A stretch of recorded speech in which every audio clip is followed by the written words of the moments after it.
Hello students, मैं महेंद्र कुमार स्वागत करता हूं आपके YouTube channel aqua classes by MK पर। देखिए, हम बात कर रहे थे उत्प्रेरण की, जो कंप्लीट हुआ। आज हम बात करते हैं नेक्स्ट टॉपिक की, कोलाइड की। Next topic this colloid. Colloid definition क्या है, कोलाइड क्या चीज है, इसके बारे में बात करते हैं। फर्स्ट हम बात करें तो देखिए, एग्जांपल समझिएगा। अगर जल में आप साबुन को घोल लेते हो और उसके बाद आप उसको एक चरम पत्र होता है बेटा, चमड़े का बना हुआ पत्र, पेपर, ठीक है। उस चरम पत्र से छानना चाहते हो तो छानोगे तो बेटा केवल जल बाहर निकल जाएगा। जल उस चरम पत्र से केवल जल बाहर निकल जाएगा, साबुन रुक जाएगा। एक चीज तो समझ लीजिएगा, जल अधिक मात्रा में है बोले तो जल क्या है बेटा, यहाँ पे एज ए सोलवेंट है, एक एज ए विलायक है। बट साबुन क्या है बेटा, एक सोल्यूट है बोले तो ये विलेय है, कम मात्रा में लिया गया पदार्थ है। ज्यादा मात्रा वाला जल के कणों का आकार छोटा है, इसलिए वो चरम पत्र के आर पार निकल जाता है, क्योंकि छिद्र इतने छोटे छोटे हैं। बट साबुन का आकार बड़ा है, साबुन बड़ा है तो चरम पत्र को पार नहीं कर सकता, चरम पत्र को पार नहीं कर सकता है, तो यही कोलाइड है। ऐसा कोई पदार्थ जो चरम पत्र को पार नहीं कर पाता है, जो पार नहीं कर पाएगा, उसे कहा गया कोलाइड। पर सेकंड प्रश्न यह आता है कि पार कर गया तो फिर उसका नाम बेटा क्रिस्टलोइड रख दिया गया है, क्रिस्टलोइड। जैसे ही आपने साबुन लिया था ना बेटा, उस साबुन को जल की जगह इस बार बेंजीन में घोल दो, तो बेंजीन में घोलने से क्या हो गया ऐसा? अरे ऐसा ये हो गया कि साबुन का आकार छोटा हो गया। छोटा कैसे हो गया भाई? अरे भाई, साबुन जल के बजाय बेंजीन में अच्छा घुलता है, तो और छोटे छोटे हो गए, जितना घुलेगा उतना छोटा हो जाएगा। तो अच्छा घुल गया मतलब वही बेंजीन विलायक है, साबुन विलेय है। इसकी बात करेंगे, चरम पत्र से अब छानोगे ना तो बेंजीन तो जा ही रहेगा, बट साथ में हमारा साबुन भी आर पार चला जाता है, पार कर गया। जो कर गया उसे क्रिस्टलोइड कहते हैं। दूसरा एग्जांपल, आप जल में चीनी घोल दो, छानो, जल में नमक घोल दो, छानो, सब आर पार निकल जाएंगे। बोले तो जल में चीनी भी क्रिस्टलोइड है और जल में नमक भी क्रिस्टलोइड है। बट आप मिट्टी घोल दो तो फिर ये यहां पर कोलाइड की श्रेणी में आता है। बट एग्जाम्पल गलत हो जाएगा, क्योंकि मिट्टी के कणों का आकार थोड़ा और बड़ा होता है, ये कोलाइड की कैटेगरी में भी नहीं आता है। क्योंकि हर किसी को कोलाइड नहीं कह सकते कि जो पार नहीं कर रहा वही कोलाइड है। पार ऐसे भी कुछ है, अब हाथी पार थोड़ी कर पाएगा इसको। अरे हाथी पार कर पाएगा इसको? आप पार कर पाओगे इसको, चरम पत्र को? अरे नहीं, तो आप क्या कोलाइड हो? अरे नहीं बेटा, उसकी कोई ना कोई फिक्स साइज है, उसकी कुछ कंडीशंस है, जिस कंडीशंस को क्या करता है, फिलिप करता है, वो इसको एक्सेप्ट करता है, तो ही वो कोलाइड है। बट यहां हम आकार के हिसाब से देखें तो आकार होता है 1 नैनोमीटर से 100 नैनोमीटर के बीच का। इस साइज का कोई भी है, अगर आपका भी बेटा आकार इतना है ना, कोई भी है, किसी का हो तो देख लीजिएगा, चेक कर लीजिएगा।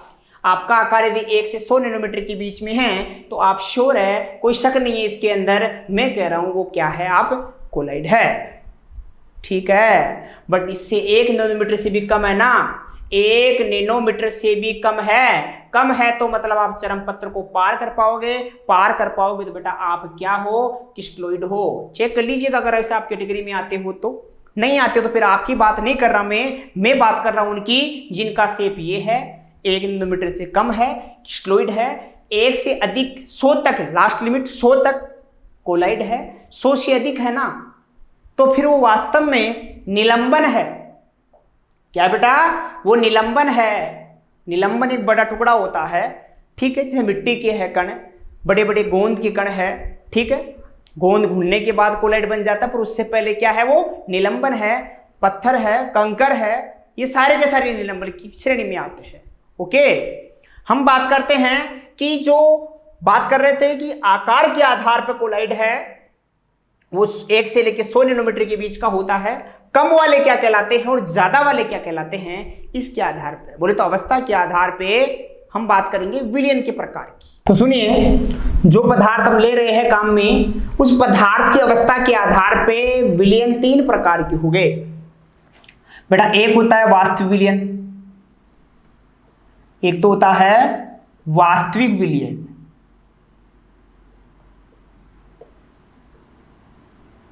सेकंड विलयन है कोलाइडी विलयन,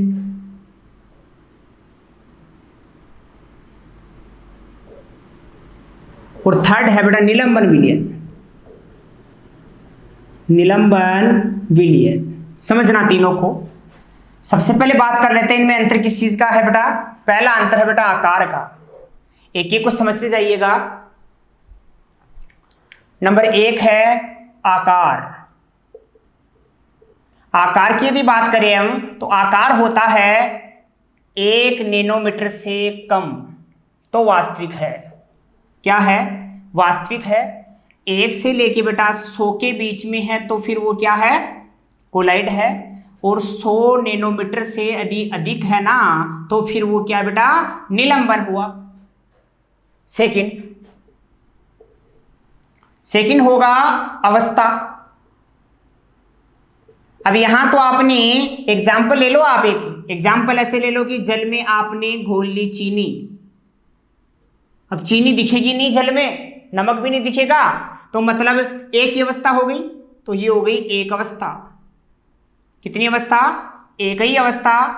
बट यहां आपको दोनों अलग अलग दिखेंगे, अलग अलग दिखेंगे मतलब कितनी अवस्था हो गई? 2 हो गई।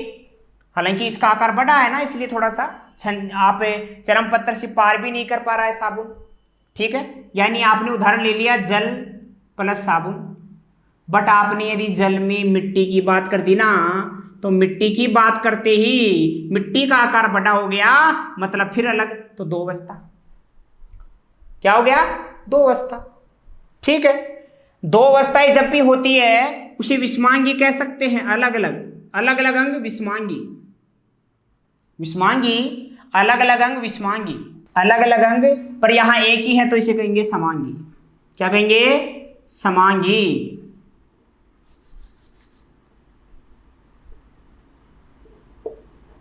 ओके, समांगी समान अंग वाली, विषमांगी अलग अलग अंग वाली होती है। ओके, बोले तो ये होते हैं प्रकृति। क्या हो गई इसकी? ये नंबर 3 प्रकृति हो गई। नंबर 4 बात करी थी फिल्टर पेपर की, तो फिल्टर पेपर, फिल्टर पत्र, चरम पत्र अलग होता है, फिल्टर पेपर अलग होता है। तो फिल्टर किससे कर सकते हैं? फिल्टर किससे कर सकते हैं? तो फिल्टर पेपर क्या होगा इसका? तो फिल्टर आप चीनी को छानना चाहो, जल से अलग करना चाहो, तो ऐसा बेटा कोई फिल्टर पेपर बनाए नहीं तो इसे छान सके, इम्पॉसिबल है। बट साबुन को जल से अलग कर सकते हो चरम पत्र से, और मिट्टी को जल से अलग कर सकते हो चरम पत्र से भी कर सकते हो। चरम पत्र नहीं है तो आपका सिंपल सा फिल्टर पत्र ले लो, फिल्टर पेपर ले लो, वो भी छान देगा क्योंकि उसका आकार तो बहुत बड़ा है। छननी ले लो। क्या ले लो? छननी ले लो। इसके अलावा हम बात करते हैं 5 नंबर गुरुत्वाकर्षण प्रभाव की, ग्रेविटी फोर्स की, गुरुत्व प्रभाव की। तो गुरुत्वाकर्षण प्रभाव जो है, चीनी घुल चुकी है जल में, गुरुत्वाकर्षण की वजह से चीनी कभी पानी में नीचे नहीं बैठती है, मतलब ग्रेविटी नहीं लगती क्योंकि इसकी साइज बहुत छोटी हो गई। क्या साबुन बैठ जाएगा? नहीं, साबुन पे भी नगण्य प्रभाव लगेगा, बहुत कम लगेगा। और जबकि जल में मिट्टी बैठ जाएगी, मतलब यहां ग्रेविटी फोर्स लगेगा। ये भी चीज समझने की है। एक प्रभाव बेटा टिंडल प्रभाव होता है, टिंडल प्रभाव होता है। और बेटा एक प्रभाव होती है ब्राउनी गति। कौन सी गति? ब्राउनी गति। रॉबर्ट ब्राउन वैज्ञानिक था, इसने ब्राउनी गति खोजी। टिल्डन नामक वैज्ञानिक ने टिंडल प्रभाव खोजा। इन प्रभावों को समझना, गति को समझना। देखिए ये प्रभाव होता क्या है। अगर किसी पात्र में, कांच का पात्र है, इसके आर पार दिखता है, आर पार दिखने वाले पात्र से अगर आपने कोई विलयन भरा और उस विलयन पे आपने टोरस से प्रकाश डाला, प्रकाश डालने पर जिस विलयन के आर पार आपको पथ नजर आता है, रास्ता बन जाए, उसका रास्ता बन जाए, उसे टिंडल प्रभाव कहते हैं। दूसरी चीज, आपने लाइट डाली, लाइट डालने पर दिखा कि उसके कण तो इधर इधर घूम रहे हैं ऐसे ऐसे। देखा कभी आप किसी बंद कमरे में आप किसी छिद्र से लाइट आ रही हो तो आप उस लाइट के फोकस में देखोगे कि उसमें वो लाइट का पथ नजर आ रहा है। अगर नहीं आ रहा है तो उस कमरे में किसी भी चद्दर को आप झाड़िए, चद्दर को झाड़ने से डस्ट के कण जो है ना वो घूमेंगे और उसको गौर से देखोगे तो उस रास्ते में आपको बहुत सारे कण टेढ़े मेढ़े गति करते हुए नजर आएंगे। कोई कण ऊपर जा रहा है, कोई नीचे आ रहा है, कोई दाएं जा रहा है, कोई बाएं जा रहा है, ऐसे गति कर रहे हैं, सारे गति कर रहे हैं। बट टेढ़ी मेढ़ी गति को तो कहते हैं ब्राउनी गति। ब्राउनी गति दैट मीन जिगजैग मोशन जो है वो रॉबर्ट ब्राउन ने खोजी थी। तो अगर ऐसा घूमता हुआ नजर आता है तो चीनी तो नजर नहीं आ सकती क्योंकि चीनी दिखती नहीं है, तो ब्राउनी गति नॉट शो, यहां ब्राउनी गति शो नहीं होती है। टिंडल प्रभाव, क्या प्रकाश गुजारने पर चीनी और पानी जब है तो क्या रास्ता बनेगा? इम्पॉसिबल है, क्योंकि बट रास्ता तब बनता है जब बीच में कोई आए। फॉर एग्जाम्पल, किसी टॉर्च का फोकस कितनी दूर तक जाता है, कैसे पता चलेगा? कभी आकाश में टॉर्च का फोकस करना, क्या दिखता है आपको? कुछ नहीं दिखेगा, क्योंकि टॉर्च उस चीज को देखती है जिस पर वो लाइट टकरा रही है। फॉर एग्जाम्पल, रास्ते में कोई जानवर आता है, रास्ते में जानवर आने से जानवर के प्रकाश टकराएगा, वो जानवर दिखेगा हमें। आपके मुंह पे गिराई जाती टॉर्च का फोकस तो आपका चेहरा दिखेगा। अगर किसी पे गिराई नहीं, लास्ट तक बहुत सारी 4 दीवारों के आर पार या 4 दीवारों के आगे भी, 4 खेत के आगे भी कोई दिखाई नहीं दे रहा है तो आपके टॉर्च का फोकस आगे तक जाता है, जिसकी उसी लिमिट है। किसी के रास्ते में आने से टकराएगा तब जाके वो नजर आएगा, बट रास्ते में कोई नहीं आ रहा, टकराएगा नहीं तो रास्ता बनेगा ही नहीं। टॉर्च का प्रकाश हमें जाता हुआ दिखता थोड़ी है, नहीं दिखता है। पर अगर धूल भरी आंधियां चल रही हो और तब आप टॉर्च लेते हो तो पूरे रास्ते में आपको पूरा रास्ता नजर आता है, क्योंकि धूल के कण है ना, ये इस लाइट के प्रकाश से टकरा रहे हैं। लाइट के प्रकाश से टकराने से बेटा वो रास्ता है, चमक रहा है, चमकने से पथ बनता है, इसे टिंडल प्रभाव कहते हैं। तो इसमें पॉसिबल नहीं है, ना टिंडल प्रभाव पॉसिबल है, ना ब्राउनी गति पॉसिबल है। बट बेटा इसमें तो कण थोड़े बड़े हैं, साबुन के कण बड़े हैं, घूमते भी रहते हैं, तो सिंपल सी बात है कि ये ब्राउनी गति भी देगा तो टिंडल प्रभाव भी देगा। दोनों ही चीजें प्रदर्शित करने वाला है कोलाइडी विलयन। बट बात करता हूं निलंबन विलयन की, तो सिंपल सी बात मैं करूं तो निलंबन विलयन के लिए कह सकता हूं कि निलंबन विलयन में मिट्टी है, और बेटा मिट्टी के कण तो सारे जाके थोड़ी देर बाद में पेंदे में बैठ जाते तो मेरे हिसाब से ब्राउनी गति नहीं करेगा, तो फिर प्रकाश का पथ भी नहीं बनेगा। तो दोनों ही प्रभाव नहीं होते, ना तो निलंबन में होते हैं ना वास्तविक में होते हैं, केवल और केवल बेटा कोलाइडी विलयन में ऐसे प्रभाव देखने को मिलते हैं, ब्राउनी गति और टिंडल प्रभाव। बात समझ पा रहे हो? तो ये अंतर हुआ कोलाइडी विलयन, वास्तविक विलयन और निलंबन विलयन के अंदर। एक चीज और समझ लीजिए आप कि जो कोलाइडी विलयन है ना, हम उसी के बारे में स्टडी करेंगे आगे। तो कोलाइडी विलयन की जो है 2 प्रावस्थाएं होती है। प्रावस्था कितनी होती है? 2। एक तो होती है प्रक्षिप्त अवस्था या प्रावस्था, और एक होता है प्रक्षेपण माध्यम।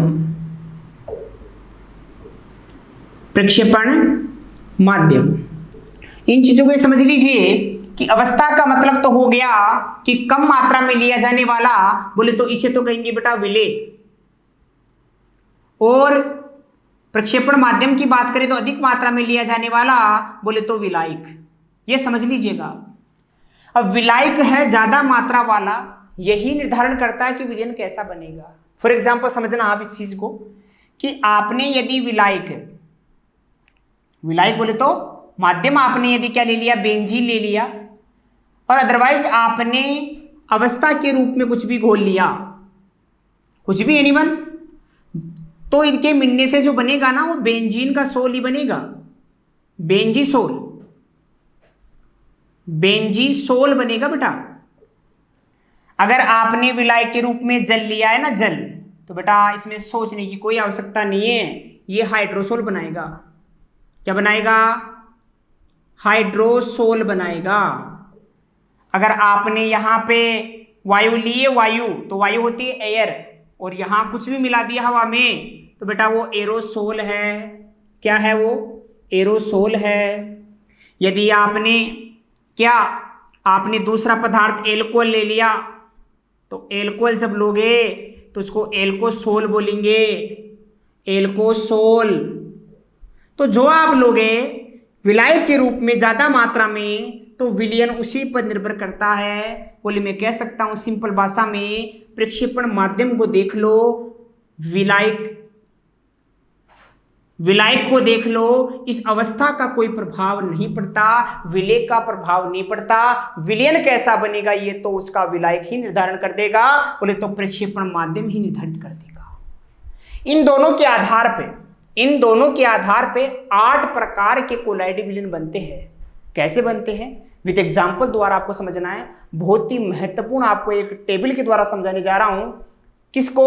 कोलाइडी विलयन को। ये कोलाइडी विलयन कौन कौन से हो सकते हैं, कौन कौन से पॉसिबल है।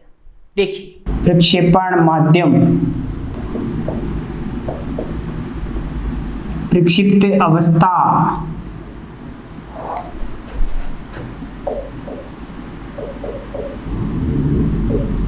कोलाइडी विलयन, और उसके बाद हम लिखेंगे उसके कुछ उदाहरण।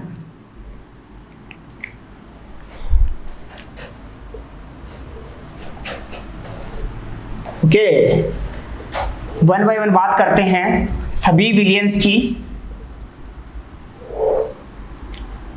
नंबर 1, आप प्रक्षेपण माध्यम के रूप में आप ले सकते हो गैस। संभावनाएं जो है वो गैस की है, ठीक है, और गैस के साथ आप मिला सकते हो गैस। सेकंड पॉसिबिलिटी ये हो सकती है कि आपने तो गैस ही लिया है, बट क्या गैस को गैस के घोलने से क्या कोलाइडी विलयन बनेगा?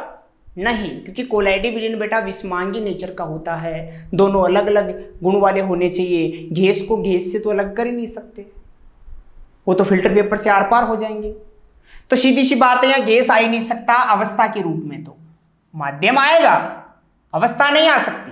तो अवस्था लेनी पड़ेगी लिक्विड, लिक्विड बोले तो द्रव लेना पड़ेगा, और एक आपको लेना पड़ेगा बेटा ठोस। सिंपल सी बात है, ज्यादा मात्रा में ले रहे हो, वायु ले रहे हो, गैस ले रहे हो, तो दोनों ही बनेंगे एरोसोल। समझ लेना इस चीज को, आपने वायु ली है तो एरोसोल बनेगा, तो सिंपल सी बात है ये एरोसोल बनेगा। फिर दोनों में क्या अंतर है बेटा? जहां वायु के साथ लिक्विड मिल रहा है उसको द्रव कहेंगे, लिक्विड एरोसोल कहेंगे, और जहां ठोस मिल रहा है उसे ठोस एरोसोल कहेंगे। यही अंतर है इन चीजों का। दूसरी चीज, ये तो रही अंतर की बात। उदाहरण की बात करें तो ज्यादा मात्रा में गैस वाली उदाहरण देख लो आप। ज्यादा मात्रा में गैस बोले तो कम मात्रा में लिक्विड, जलवाष्प। जलवाष्प में गैस ही गैस होती है, थोड़ी मात्रा में जल। स्प्रे, कीटनाशक स्प्रे हो, बॉडी स्प्रे हो, ऐसा कोई भी स्प्रे हो। बादल बेटा, क्या बादल, ये भी उसी का उदाहरण हुआ। और भी एग्जाम्पल आपको नोटबुक में विद पीडीएफ मिलेंगे। ठोस एरोसोल की बात करें तो हवा में ठोस, धुआं में कार्बन, धूल में मिट्टी। इसी प्रकार आंधी में भी ऐसे होता है, तूफान में भी होता है। ऐसा किस में होता है बेटा? तूफान में भी ऐसे कुछ होता है। आपको देखने को मिलता है कि गैस में धूल के कण, ठोस के कण प्रेजेंट है, ठीक है। तो ये दो विलयनों के प्रकार हो गए, दो विलयन हो गए, एक तो लिक्विड एरोसोल, एक सॉलिड एरोसोल। नंबर 3 की बात करें तो आप माध्यम ले लो द्रव। द्रव में आप द्रव मिला दो, चाहे आप द्रव में चाहे आप क्या मिला दो, पहले गैस मिला दीजिए आप, फिर द्रव में द्रव मिला दीजिए आप, और फिर आप तीसरी कंडीशन में लेना चाहो तो द्रव में आप क्या मिला दो बेटा? ठोस मिला सकती हो। 3 संभावनाएं। बहुत ज्यादा मात्रा में लिक्विड है, उसमें आपने गैस घोल दी तो झाग बनेंगे बेटा, फोम। क्या बनेंगे? फोम बनेंगे। पर लिक्विड में लिक्विड घोलने से बनता है बेटा पाइस, या फिर उसका दूसरा नाम है इमल्सन, इमल्सन या पाइस। तीसरी की बात करें, लिक्विड में ठोस घोलने से, लिक्विड में ठोस घोलने से सॉल्यूशन बनता है। अरे लिक्विड बोले तो पानी है, उसमें चीनी घोलेंगे तो सॉल्यूशन बनेगा, सोल कहेंगे उसे। बस फर्क इतना सा है, सोल ठोस की वजह से बना है ना। माध्यम ज्यादा द्रव है तो सोल जो बना है, सॉल्यूशन जो बना है इस लिक्विड की बना है तो द्रव एरोसोल कह सकते हैं। ठीक है, सॉरी सोल कह सकते हैं, द्रव सोल कहेंगे इसे।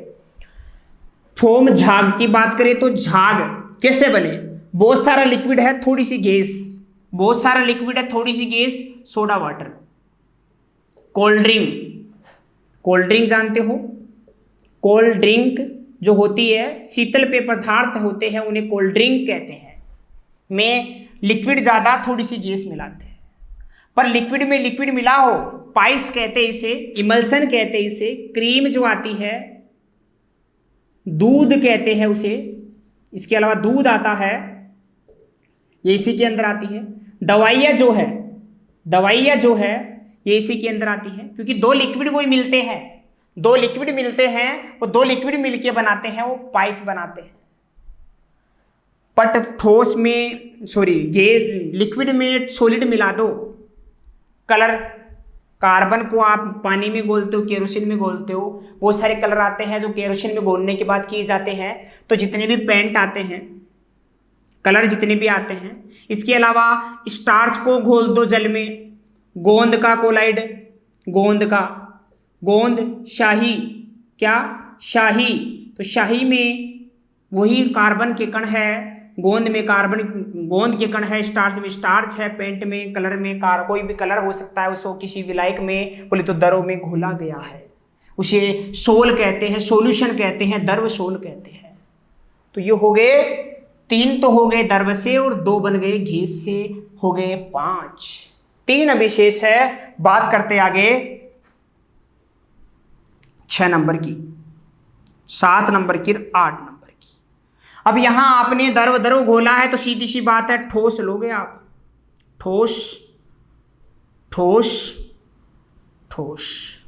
ठोस में आप बेटा गैस घोल सकते हो, ठोस में आप लिक्विड घोल सकते हो, और ठोस में आप बेटा सॉलिड भी घोल सकते हो। थोड़ा सा गैस घोलना है ठोस में गैस घोलना है तो ये भी फॉर्म ही बनेंगे, फर्क इतना सा है, ठोस की वजह से बने तो ठोस फॉर्म कहलाएंगे। समझना, इन चीजों को रटना नहीं है।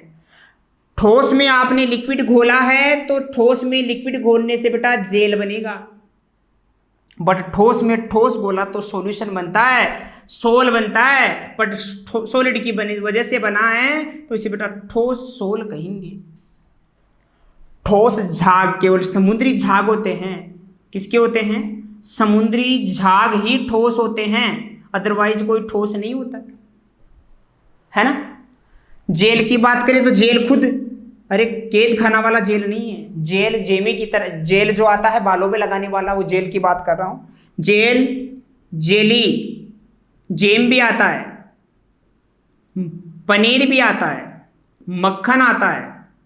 ये मक्खन, अरे मक्खन में क्या है, जमा हुआ है तो होता है मक्खन, मक्खन जमा हुआ होता है, कुछ मात्रा में छाछ है उसमें, तो ठोस में लिक्विड हुआ कि नहीं हुआ, पनीर में भी जमा हुआ, ठोस में कुछ पानी होता है कि नहीं होता है। ये सारे जेल में भी ऐसे होता है, सॉलिड फॉर्म में दिखता है पर उसमें कुछ लिक्विड मात्रा में होता है। पर ठोस को ठोस से मिलना, बोले मिश्र धातु बनाना, काले हीरे बनाना, काले हीरे जो होते हैं उसी के उदाहरण हैं, रूबी रत्न इसी के उदाहरण हैं, मिश्र धातु भी इसी के उदाहरण आते हैं। बस प्रकृति विषमांगी होनी चाहिए बेटा, दोनों अलग अलग हो जानी चाहिए, उनमें अंतर होना चाहिए, उनकी साइज 1 से लेके 100 नैनोमीटर के बीच की होनी चाहिए, क्योंकि हम बात केवल कोलाइडी विलयन की कर रहे हैं। कोलाइडी विलयन 8 प्रकार के हो चुके हैं, द्रव एरोसोल, ठोस एरोसोल, फोम, पाइस, द्रव सोल, ठोस फोम, जेल और ठोस सोल।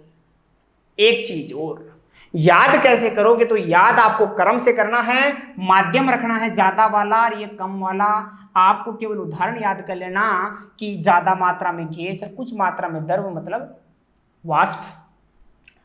गैस ज्यादा मात्रा में, कुछ मात्रा में ठोस मतलब धूल, ऐसे उदाहरण आपको एग्जाम्पल लेके याद रखना है। उस एग्जाम्पल के अकॉर्डिंग आप उत्तर दे सकते हो। इसमें से हमेशा आपके बोर्ड एग्जाम में भी क्वेश्चन आता है और कोई भी कंपटीशन आप देते हो तो उसमें भी आपको क्वेश्चन आता है। ध्यान से पढ़ना इसको, दोबारा फिर से आपको क्या करना है, दोबारा रिपीट करना है, दोबारा देखना है। ओके, हम आगे चलते हैं।